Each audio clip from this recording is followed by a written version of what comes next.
উত্তর যখন দিতে হয় কাউকে, কথা যখন বলতে হয়, তখন কিভাবে কথা বলতে হয় বলছেন শ্রীকৃষ্ণ বলছেন, উত্তর দিচ্ছেন। তার বাণী গভীর, কোনো যে চেঁচিয়ে, কোনো উত্তেজিত হয়ে, কোনো শ্রিল গলায় উচ্চ সুরের না। কথাগুলো উত্তম, যুক্তিসঙ্গত, দৈন্য রহিত, কোনো দীন ভাব নেই তার মধ্যে, প্রত্যেকটি অক্ষর সুস্পষ্ট। আমাদের বাল্মীকি রামায়ণ হিন্দিতেও আছে, বাংলাতেও আছে, ইউটিউবে।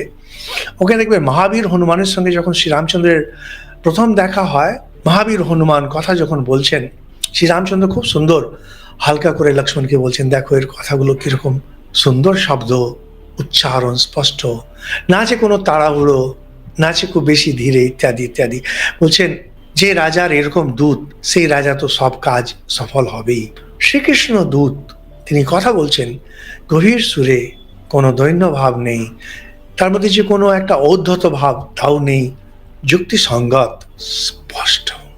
কথা যখন বলবেন ঠিক এইভাবে, ধীর, স্থির, স্পষ্ট, যুক্তিসঙ্গত। বেশিরভাগ সময় আমরা জানি না কথা কিভাবে বলতে হয়। যার সঙ্গে ঝগড়া আছে তার সঙ্গে যদি কথা বলতে হয়, সবসময় ধীর, স্থির, গভীর, স্পষ্ট, যুক্তিযুক্ত কথা, তবেই কথার দাম থাকে, নাহলে কথার দাম থাকে না।